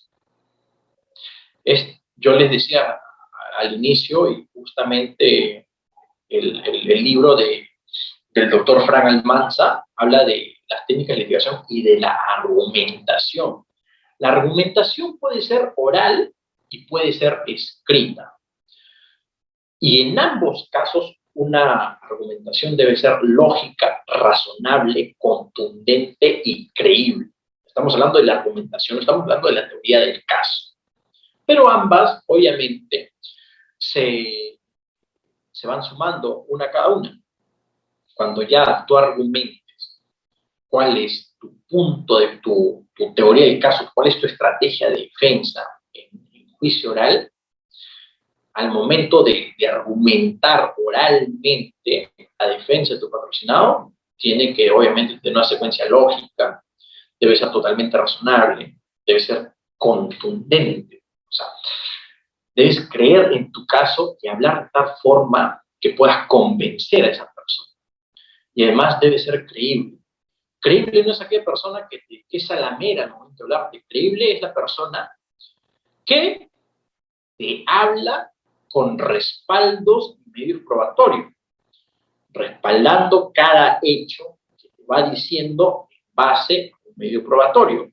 Si tú cuentas con estas características últimas, de ser lógico, razonable, contundente y creíble, vas a tener un argumento buenazo. Y en realidad, los mejores deseos para el juicio oral, porque has hecho muy buen trabajo. Ahora, lo que yo les comento es una chambaza. Es una chambaza. Es una chambaza porque implica organizarse debidamente. Y muchos abogados no son organizados. Muchos abogados dicen, ¿qué voy a hacer con la teoría del caso? No, la teoría del caso la tengo acá, en la cabeza. Ya, que los que tengan tiempo hagan su teoría del caso. Más cuando tú tienes un caso, tienes un expediente, en la primera hoja del expediente debe estar tu teoría del caso. Porque muchas veces tu caso, si trabajas con otras personas, tu caso no lo conoces solamente tú y la persona que está trabajando. En algún momento la persona que está trabajando contigo, si es un caso grande, va a dejar de trabajar contigo, se va a ir. Y la que viene a reemplazarle o la que va a adoptar su puesto va a tener que saber también lo que se ha hecho en el caso. Y sería una pérdida de tiempo para ti, para el equipo y para la persona volver a juntarse, volver a explicar, no, todo en la teoría del caso. ¿Ya ves cómo te facilita la vida? ¿Sabes qué? Lee la teoría del caso que está en la primera hoja del expediente sobre violación sexual, homicidio, tráfico de influencias, corrupción de funcionarios, lavado de activos, crimen organizado, financiamiento del terrorismo, colusión, o lo que fuese, y está. En las dos primeras caras está nuestra teoría del caso totalmente armadita. Ahí, léelo y vas a saber qué es lo que nosotros estamos haciendo. Y ahora, la teoría del caso no va a ser la misma, pues, desde que se empezaron las diligencias preliminares. La teoría del caso, como les dije, que era una de las características, va a ser flexible. No le vas a mandar a leer un documento que desde que se inició la investigación no ha variado en lo absoluto. Esa teoría del caso es flexible porque día a día se va mejorando con las nuevas cosas que van ingresando a la propia investigación, con los nuevos documentos que se han obtenido y demás. Entonces, previo a terminar y ya como consejo final, porque ya nos estamos acercando a la hora final. Miguel, ya me has explicado en base a un caso chiquito, falsificación de documentos, qué es lo que debo hacer. Pero Miguel, mira, yo soy un crack en el derecho penal, a mí me llegan casos de corrupción de funcionarios, casos contra los ministerios de justicia, casos de lavado de activos, casos transnacionales, yo defiendo empresas. Miguel, ¿te habría el caso hacerlo en un casito de hurto, robo, falsificación de documentos, estafa, cuando solamente los actores procesales son 2 o 3, pero es un tema donde yo tengo 30 personas involucradas? Es un tema grande, es un caso emblemático, sale en Justicia TV. ¿Cómo puedo hacer mi teoría del caso? Miguel, un ejemplo. Yo tengo, porque los casos emblemáticos son así, tu casito chiquitito puede tener folios, no sé, de 500 hojas, y un caso emblemático tiene 500 tomos, y cada tomo tiene 200 páginas. O sea, son 500 tomos, bueno, creo que estoy exagerando, pero pueden ser como 100, 200 tomos, y cada 100, 150 páginas. Imagínate, pues, multiplicar tus 200 tomos por 200 páginas, imagínate todo lo que tienes que leer. Pero debes ser inteligente, debes saber cuáles son los hechos penalmente relevantes. Todo eso hemos explicado. Entonces, si tú tienes un caso tan grande, tienes que tener inteligencia para poder plasmar una buena teoría del caso. En base a todo lo que hemos hablado, yo le he dado los pasos precisos que uno debe conocer para saber cómo implementar dentro de su estudio jurídico, si eres independiente o si eres parte del Ministerio Público, cómo implementar adecuadamente una teoría del caso. Es más, para darles un ejemplo, no sé si puedan, Reader, no sé si me pueden decir si se puede visualizar mi Word. Sí, doctor, sí se puede ver. Perfecto, perfecto. Mire, acá tenemos un ejemplo de lo que puede ser un básico planteamiento. Faltan más argumentos, pero lo que le quiero mostrar con este ejemplo es que, sí, pues, caso, los clonadores de órganos vitales. Este es el caso, debe estar obviamente la carpeta fiscal, la fiscalía, el fiscal, el delito, todo lo que se tiene, todos los datos. Después debe venir la estructura y cuál es tu percepción a futuro que tienes sobre el caso. Pero cuando es un caso grande, lo que nosotros, bueno, lo que ya en base a mi experiencia podría yo recomendarle, porque uno debe conocer el caso al revés y al derecho. Al revés y al derecho. Todo lo que se viene siendo un caso, debe conocerlo. Por ejemplo, se arman muchos files de declaraciones. Acá hay un file de declaraciones que puede tener, no sé, 30 declaraciones, 40 declaraciones, y ustedes así lo pueden hacer con todos sus casos. Se llama mapeo de caso. Mapeo de caso. En este caso, en este Word particular sería mapeo de declaraciones. Porque tú vas a poner quién es el declarante, cuáles son las preguntas relevantes que le hicieron y cuáles son las observaciones. Pero, y mira, acá está declarante Juan Carlos Becerra Jara. ¿Quién es? Fundador de la organización política Diálogo Vegetal. ¿Dónde está su organización? Fojas tal. Aquí está. ¿Cuáles son las preguntas relevantes que se le hicieron? La pregunta 11. La pregunta 23. Y acá las observaciones tú puedes poner las 23. Pero es un mapeo, hoja por hoja. Eso sí es una chamba, porque tienes que trabajar con tu equipo de trabajo. Eso es un caso grande, no es trabajarlo solo, a menos que sea tu único caso. Esto puede variar, le puedes poner folio y documento. Acá van a estar los documentos, siempre van a estar con el folio. ¿Qué dice el documento y cuáles son tus percepciones sobre el documento? Esto lo debes hacer en Word por todo tu caso. ¿Por qué? Porque te facilita la vida. Cuando después tú quieras iniciar una defensa dentro del juicio oral, les vuelvo a repetir, tienes que tener total conocimiento de tu caso. Y no vas a ir pues a los 200 expedientes con los 200 folios cada uno a buscar uno por uno, uno por uno, uno por uno, uno por uno. No, pues es una pérdida de tiempo. Estratégicamente hablando, te vas a ir al fracaso, vas a perder tiempo, se te va a pasar la fecha y no vas a poder demostrar lo que en realidad quieres demostrar en base a tu caso. Debes ser inteligente, ya la experiencia te va a decir cuáles son los hechos relevantes, transcribir todos los hechos relevantes con folios y todo. Esta declaración está en tal folio, en la pregunta tal dijo tal cosa, y mi observación y percepción es tal cosa. Y todo está en tu Word. En un Word tú pones Control F y te sale el buscador y tú buscas, ¿qué palabra quieres encontrar? Te bota. Momento, buscas momento y te bota. Momento, ya sabes. Y más o menos ya sabes dónde está ubicado, pues. Pones folio tal, ya vas ubicando en qué folio quieres encontrar. Pones declaración, no sé, de una determinada persona, ya te bota al toque qué es lo que dijo, lo dijo. Ya tienes todo esquematizado, ya tienes todo digitalizado y la vida se te va a hacer muchísimo más fácil para poder ejercer una buena defensa. Entonces, las conclusiones, ¿cuáles serían? Las conclusiones ya creo que van a caer de madura, porque hemos hablado todos estos temas, todos estos 5 temas, ya sabemos cuál es el modelo del código procesal. Primera conclusión, nuestro código procesal tiene el modelo europeo continental, no un modelo anglosajón. En base a eso, debemos nosotros estructurar nuestra teoría del caso en base al modelo que sigue nuestro código procesal.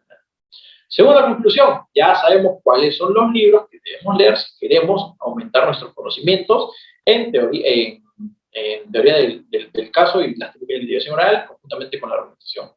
Ya sabemos cuál es la importancia de la teoría del caso, para qué sirve. Es una herramienta que nos va a ayudar, es una herramienta estratégica que nos va a ayudar a demostrar a futuro en juicio oral cuál va a ser nuestra versión de los hechos. Ya sabemos cuáles son las estructuras de la teoría del caso, que tiene una estructura fáctica, tiene una estructura jurídica, tiene una estructura probatoria. Ya le hemos hablado. Ya hemos hablado también de las 5 categorías, de las cinco características que debe tener nuestra teoría del caso. Lo hemos dicho y lo hemos dejado muy, muy en claro: debe ser sencilla, debe ser creíble, debe tener suficiencia probatoria, debe ser flexible y debe ser única. Y bueno, las conclusiones son las cositas que hemos hablado en este momento. Y con eso, Reader, exactamente, bueno, me he pasado 2 minutitos, terminaríamos la sesión del día de hoy. Si hay alguna pregunta, rapidísimo, porque no sé si el día de hoy también haya una clase siguiente. Pero con eso estaríamos terminando la sesión de hoy, Reader. Gracias, estimado doctor. Sí, por favor, no sé si cabe la posibilidad, la última pregunta con el doctor Leonel, por favor. Sí, claro. Excelente. Doctor Leonel, muy buenas noches. Bienvenido a Audiápolis. ¿Ya está activo Sí. su audio? Buenas noches, ¿se me escucha? Sí, claro. Adelante, Leonel. Sí, la pregunta práctica, como ha sido su exposición y se agradece por su exposición. Usted hizo mención a que el objetivo de la teoría del caso es llegar a la verdad. En un caso, sigamos por ejemplo de la estafa, donde el cliente, el imputado a que uno defiende, le imputan haber falsificado un documento, el documento original lo tiene él en su poder, el imputado, y el fiscal se pide que se presente, y no lo quiere presentar por el temor que existe de que podrían, mediante un peritaje de oficio, salir cualquier cosa menos la verdad. La pregunta es, ¿se sugiere presentar el documento original al imputado? No entendí muy bien, Leonel. ¿Quién tiene en su posición, quién tiene, bueno, dentro de sus arcas el documento original? El imputado, el investigado. Ya. Y al momento que el fiscal en su momento le pida entregar el documento para que sea objeto de una pericia, la pregunta es si conviene entregarlo o no. Ya, pero ¿por qué no entregarlo si en realidad demostraría O sea, si el investigado tiene el documento original y el fiscal le pide, si tú tienes el documento original presente, es más, dentro de las diligencias de la propia fiscalía, para cotejar los documentos, para cotejar las firmas, el fiscal te solicita a ti que tú presentes un documento original para que esos dos documentos vayan a pasar por el peritaje grafotécnico de oficio y se haga el peritaje respectivo para que para que se llegue a una conclusión de que si efectivamente el documento original, la firma del documento original es la misma o 99% similar a la que supuestamente se ha falsificado. Si no se entrega el documento original, ¿en base a qué se va a hacer la pericia? Por eso le decía, si no se entrega y no hay pericia, no va a haber condena. O no va a haber imputación. Exacto, no va a haber imputación. En principio no habría ningún tipo de imputación. Pero si no lo quiere entregar, o sea, el fiscal no sabe, en principio, yo estoy asumiendo, el fiscal no sabe que esa persona tiene el documento original. Claro que no. Porque la persona dice, le puede decir, no, pues yo no lo tengo, no lo quiero presentar, yo no lo tengo para mi teoría del caso, según mi abogado me ha dicho que debo decir que yo no tengo para que no se pueda hacer una pericia, a pesar de que la fiscalía me lo ha solicitado, me lo ha pedido. Ahora, excepcionalmente, ya con la intención de la búsqueda, la verdad que más o menos creo que por ahí va tu pregunta, la firma de esa persona no solamente está en ese contrato, la firma de esa persona está, y en donde están todas las firmas, están en la RENIEC. Si tú quieres obtener la firma original de esa persona, y negligentemente, o porque no quiere aportar en el proceso o en la investigación, no quiere pasar el documento contractual que va a evidenciar que efectivamente se ha cometido un delito, vete a la RENIEC.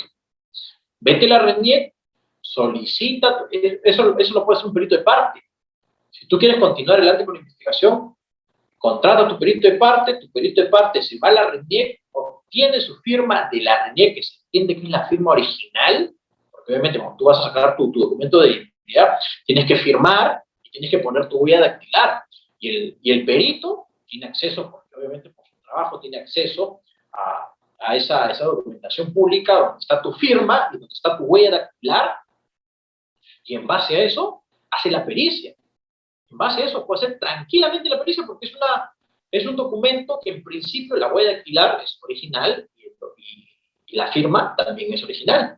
En base a eso, ese documento de contrastación hace su peritaje y se presenta como elemento de convicción dentro de la investigación, en donde se llega a la conclusión de que efectivamente la firma que está en el contrato, que no lo tenemos de forma original, pero lo hemos hecho con la firma que está en la RENIEC y su huella dactilar, se puede hacer la pericia grafotécnica y la papiloscópica, y se puede llegar a la conclusión de que efectivamente son las mismas presentes y es un elemento de convicción. Y con una copia simple del documento. ¿Cómo? Con una copia simple del documento supuestamente falsificado. Exacto, sí, no. Es más, hay muchas personas, ya es una apreciación mía, hay muchas personas y muchos abogados que se limitan a presentar estos documentos porque tienen miedo a que la fiscal los rechace. Arriésgate, hermano, arriésgate. Si te lo rechaza, te lo rechaza. Pero ya está en la forma en cómo tú puedes persuadir, o por lo menos ya presentaste la documentación, entonces sea fotocopia, sea original, sea lo que fuera, ya tienes un documento. Además, el peritaje se puede hacer tranquilamente sobre una copia. Yo he hecho peritaje incluso sobre fotos, no habría ningún problema. Si el fiscal te lo quiere rechazar, que te lo rechace. Pero tú ya presentaste, porque es la única forma que tú tienes de poder evidenciar que lo que tú estás diciendo es verdad. Y eso forma parte de tu teoría del caso. Bueno, muchas gracias. Acá, Leonel, a ti. Excelente, doctor. Doctor, tenemos otra pregunta más. ¿Se puede? Adelante, claro. Excelente, doctor. Carlos, muy buenas noches. Bienvenido a Audiápolis. Está activo su audio.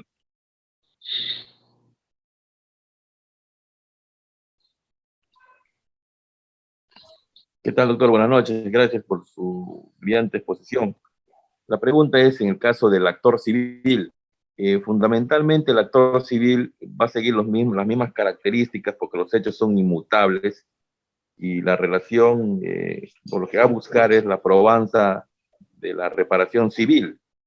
O sea, va a cumplir con los parámetros de las características propias de la teoría del caso, ¿no? Quisiera que profundice un poco más sobre ello, por favor. Sí, claro. En realidad siempre se tiene la idea de que... Gracias por la respuesta.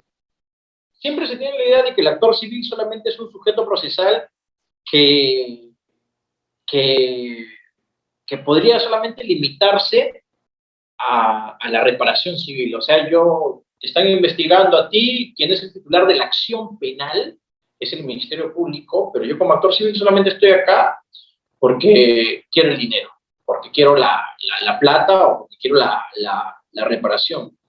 Pero en realidad no necesariamente es así. Si un actor civil quiere actuar debidamente, considero que el apoyo, porque muchas veces el agraviado también termina siendo el actor civil, porque es la persona que va a recibir una indemnización por los hechos que se puedan demostrar a futuro. Desde mi perspectiva y desde mi punto de vista, yo considero que el actor civil también debería tener una teoría del caso no tan exigente como la del fiscal o de la parte de la defensa técnica, pero sí, la finalidad es que debería ser una suerte de apoyo al titular de la acción penal para que se pueda concretar los hechos en materia de investigación. Y está ahí también para dar su punto de vista respecto de la posición que pueda adoptar la Fiscalía. Si es que la Fiscalía no está presentando los medios de prueba que considere necesario, el actor civil lo puede hacer, se puede estar también ahí. Entonces, como que darle un empujón adicional al fiscal para que la teoría del caso de parte del Ministerio Público, de parte del agraviado, de parte del actor civil, también pueda concretarse de manera correcta. Excelente, doctor. Y culminamos con el doctor Eddie. Doctor Eddie, muy buenas noches. Bienvenido a Uriápolis, Activo Suave.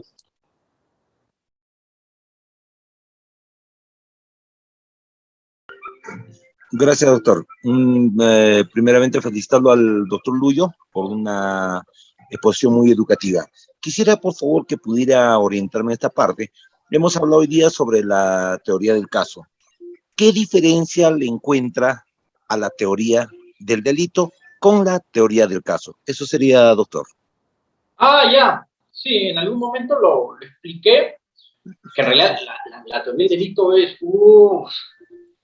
es más, se hacen cursos diplomados especializados en teoría del delito. Pero yo dije que la teoría del caso es muy distinta a la teoría del delito, porque la teoría del caso, como lo hemos nosotros explicado, es la estrategia primigenia que cualquier abogado o representante del Ministerio Público debe concretar de forma concisa, de forma sencilla, de forma flexible, de forma única, de forma jurídica, con la finalidad de poder demostrar a futuro, con evidentes medios de prueba, con evidentes medios probatorios, que su posición respecto de los hechos acontecidos en un pasado son los verdaderos. En base a eso, tú vas a hacer una solicitud al juez para que posiblemente eximan de la responsabilidad penal de tu investigado. Esa es la teoría del caso. ¿Cómo yo voy a concretar la defensa de mi patrocinado o la defensa de mi cliente? Ahora, la teoría del delito es algo totalmente distinto. La teoría del delito es cómo está básicamente estructurado el delito. Un delito, para que un delito pueda ser imputado a una determinada persona, debe cumplir 3 características. De ser típico, antijurídico y culpable. Eso es totalmente distinto. Entonces, ¿cómo? Vamos a hablar del injusto penal, de la tipicidad, de la tipicidad, de la culpabilidad. O sea, ya, eso es algo totalmente, es un tema muchísimo más dogmático sobre cómo está estructurado y cómo se configura un delito. Es una acción humana, tiene que ser típico, que tiene que estar en el Código Penal, no deben haber causas de disculpación y tiene que haber una causal tiene que haber un elemento de causalidad. Entonces, si se configuran todos estos elementos de la estructura configurativa del tipo delictivo, por ejemplo, estafa, robo, hurto, crimen organizado, lo que fuese, entonces recién nosotros podríamos decir que se ha cometido este delito. Pero esa es una discusión más dogmática de cómo el delito está estructurado y cómo el delito podría configurarse, que es totalmente distinto a la teoría del caso. Eso sería. Muchas gracias por la pregunta, porque muchas personas sí confunden teoría del caso con teoría del delito. Excelente, doctor. Doctor, la última nos dice una doctora, si puede, por favor, decirnos nuevamente referente a los libros que nos está recomendando, por favor.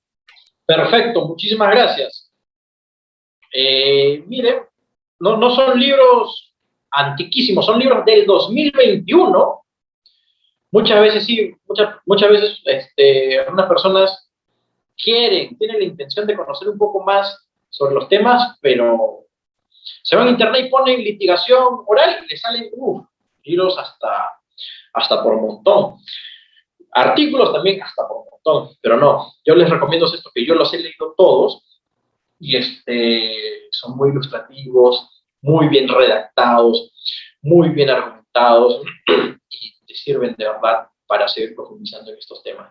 El primero es el de Frank Almanza, Litigación y Argumentación en el Centro de Lima. Originales están entre 70 y 90 soles, dependiendo de dónde lo puedas encontrar. Las técnicas de litigación oral también del 2021, es una serie de artículos, está de Huachaca Sánchez, Leonardo Moreno Holman, está Martín Verdugo, Moreno Nieves y Juan Carlos Portugal. Son artículos y libros últimos. El otro este sí es uno extranjero, lo pueden encontrar también en el Centro de Lima, Estrategias y Tácticas de Litigación. Y el último no sé por qué no ha salido ahí en las presentaciones, pero el último libro es Litigación Penal Estratégica en Juicios Orales.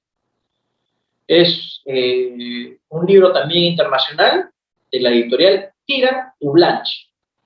Lo buscas en internet nada más, no sé si se puede ver, yo lo tengo acá. Sí, ahí se ve, ahí está el libro. Ese es uno negro, de tapa negra, con plomo. Y eso sería Reader. No sé si hay alguna otra pregunta o ya terminamos. Doctor, tenemos el doctor Carlos. No sé si pudiera, por favor. Carlos Eduardo Torres Macedo, adelante. Doctor Carlos, muy buenas noches. Bienvenido a Audiápolis. ¿Está activo su audio?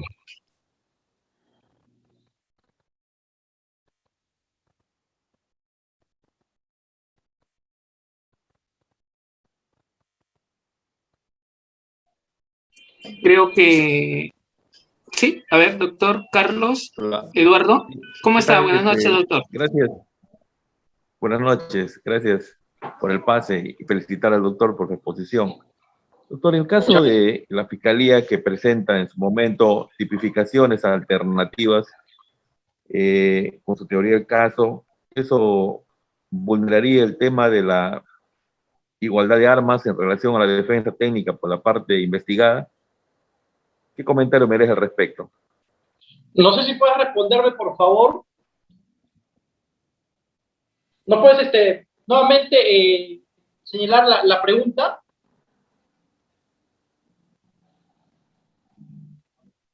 Sí, en relación a las tipificaciones alternativas que plantea el Ministerio Público, ello vulneraría un tema del principio de igualdad de armas en relación a su teoría del caso con la defensa del investigado. ¿Qué comentario le merece ello? Claro que sí, justamente, gracias por la pregunta. La semana pasada hablamos de la tutela de derecho. De hecho, cuando una fiscalía inicia y apertura su investigación, la fiscalía está como cazando brujas, o sea, está de pe. Cuando apertura las diligencias preliminares, todavía no sabe lo que va a encontrar, pero llama a declarar, solicita, no sé, constataciones policiales, solicita videos, solicita un montón de cosas para saber más o menos qué hay.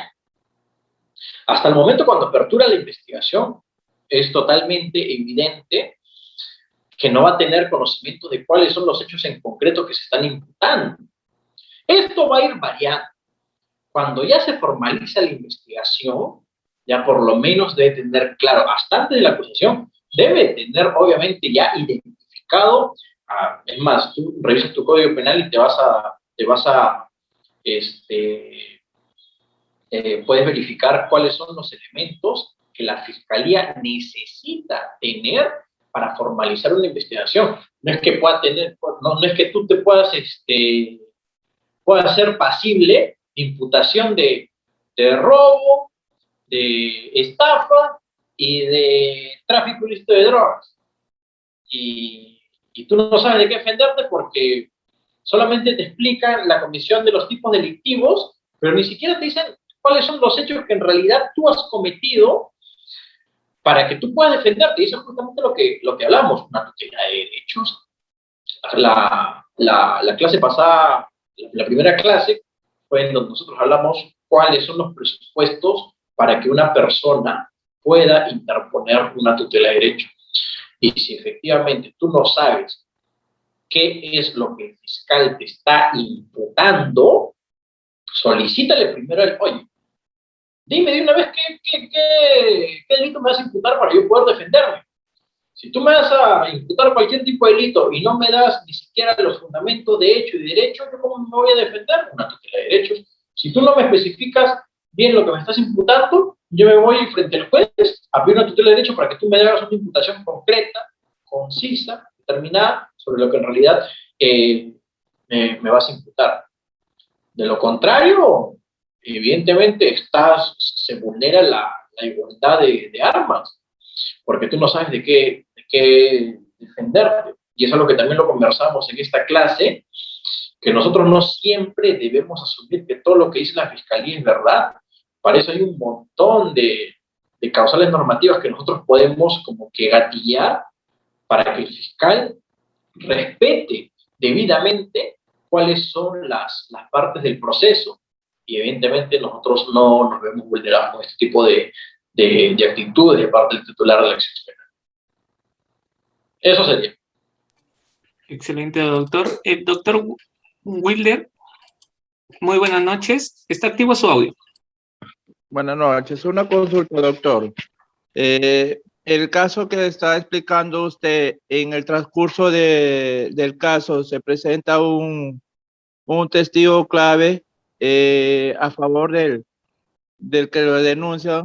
¿Se le puede agregar en la carpeta fiscal? Sí, claro que sí. En los temas de investigación, claro que los puedes agregar. Y luego, después cuando el proceso sigue continuando, si tú has tomado conocimiento de que recién hay un testigo clave que quiere declarar, lo argumentas, lo solicitas, pides su declaración, la insertas. Es más, yo sugeriría una declaración jurada de la parte, notariada, la presentas en la investigación, y luego de eso, de que has presentado su declaración jurada, para no esperar que se programe fecha y hora de declaración de ese testigo, que es muy importante, presenta su declaración jurada, dejas constancia de todo lo que él está diciendo, y en base a una declaración jurada notariada, y después pides, en base a la declaración jurada que yo he presentado, solicito se programe fecha y hora para que este testigo clave, que recién hemos tomado conocimiento de que está involucrado en esta investigación y sabe respecto a los hechos delictivos, declare. Y lo metes al proceso sin ningún problema. Doctor, la última pregunta. ¿Me escucha, doctor? Sí, claro.